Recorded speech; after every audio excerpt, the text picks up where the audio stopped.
శబరిమలలో హైదరాబాద్ స్వాముల బస్ బోల్తా. హైదరాబాద్ నుండి కేరళ వెళ్లిన అయ్యప్ప స్వాముల బస్ ప్రమాదానికి గురైంది. శబరిమల ఘాట్ రోడ్లో అదుపు తప్పి బస్ బోల్తా పడిపోయింది. ఈ ప్రమాదంలో డ్రైవర్ అక్కడికక్కడే మృతి చెందగా స్వాములు తీవ్రంగా గాయపడ్డారు.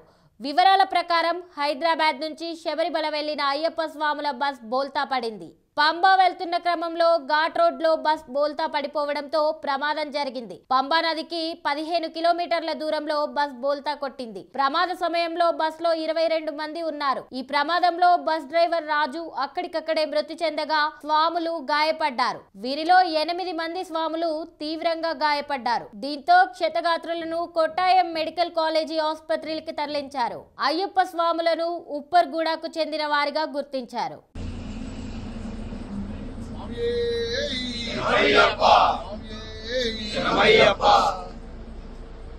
సంశరణం గత 29 తారీఖు మేము హైదరాబాద్ తెలంగాణ మాదనపేట నుంచి శబరిమలకు ప్రయాణం చేయడం జరిగింది.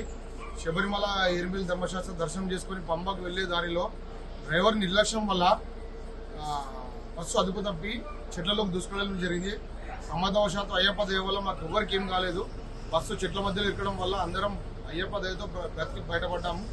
ఈ సంఘటన జరిగిన వెంటనే కేంద్ర మంత్రివర్యులు బండి సంజయ్ గారు మాకు కొట్టాయం జిల్లా కలెక్టర్తో మాట్లాడి కొట్టాయం మెడికల్ హాస్పిటల్లో అందరికీ మెరుగైన వైద్య చికిత్స చేయించి ఈ బస్సు దుర్ఘటనలో చనిపోయిన డ్రైవర్కి పోస్ట్మార్టం చేయించి ఈ అంబులెన్స్లో ఉచితంగా హైదరాబాద్ తరలించడం జరిగింది. మరియు మా అందరికీ స్వాములందరికీ స్పెషల్ అయ్యప్ప దర్శనం చేయించి అలా తిరుగు ప్రయాణంలో మాకు చాలా సహాయపడ్డ కేంద్ర మంత్రివర్యులు బండి సంజయ్ కుమార్ గారికి ధన్యవాదాలు తెలియజేస్తున్నాం.